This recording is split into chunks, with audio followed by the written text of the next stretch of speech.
In the days after election, where I was still grieving, I started to look forward and immediately was thinking about what exactly could this mean. And for somebody who's undocumented, the thought that DACA could very well be rescinded meant that I needed to figure out within the next couple of months if I would be able to stay in medical school, what would it mean to not have work authorization and not be able to complete my residency training and then not be able to become a doctor. So these are all still questions that are unanswered. DACA, or Deferred Action for Childhood Arrivals, was a policy that was announced by President Obama in 2012, and it gave certain undocumented young people who had been in the country for at least 5 years, who had come by the time they were 16 years old, and who didn't have a criminal record, the ability to be able to get a Social Security number, to be able to work, and to be able to live in this country without the fear that they were going to be deported.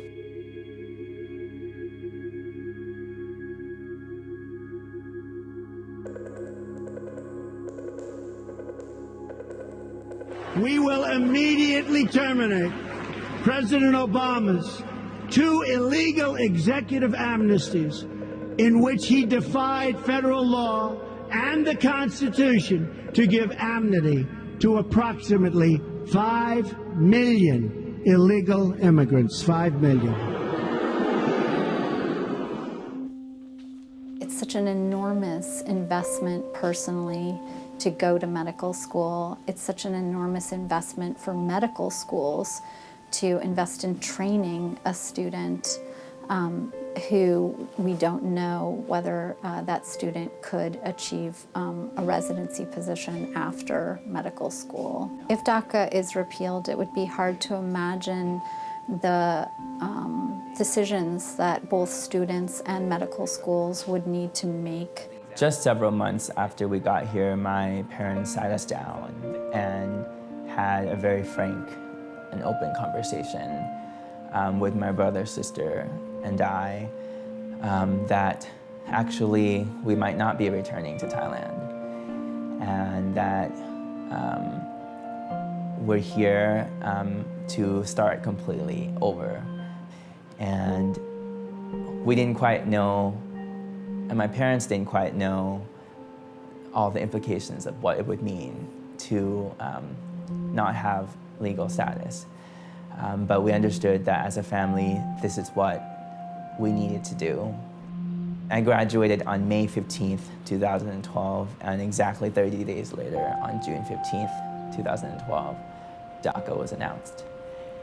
And I was fairly certain that I wanted to become a doctor at that point, but we didn't know if it was even possible. We didn't know that there was anybody who had ever done it, who was undocumented.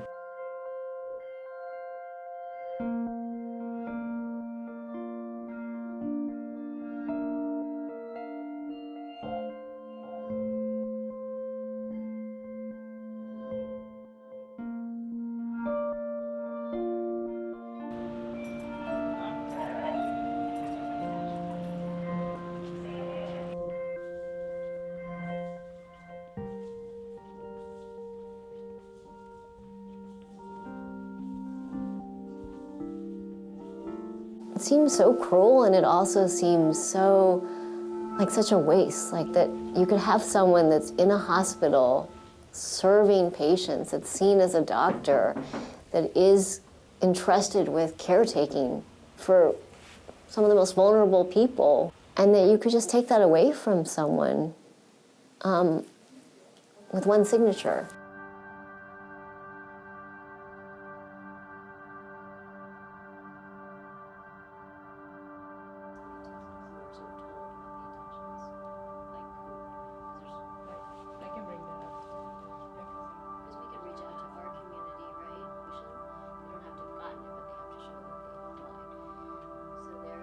For many people out there in the next few weeks or months, they're gonna find out that someone they know is a DACA recipient. It could be, you know, their child's best friend. It could be their neighbor. It could be someone who goes to their church. It could be their coworker. It could even be their boss. And they're probably gonna be shocked, like, because this person probably looks just as American as they do. For me, the past couple of years being in medical school, since DACA has come into place, I've kind of been under this sense of security. And in some ways, the recent events have reminded me that I am still undocumented, and we need to continue mobilizing and coming together to bring about changes that will benefit all of our immigrant community members and is a permanent solution.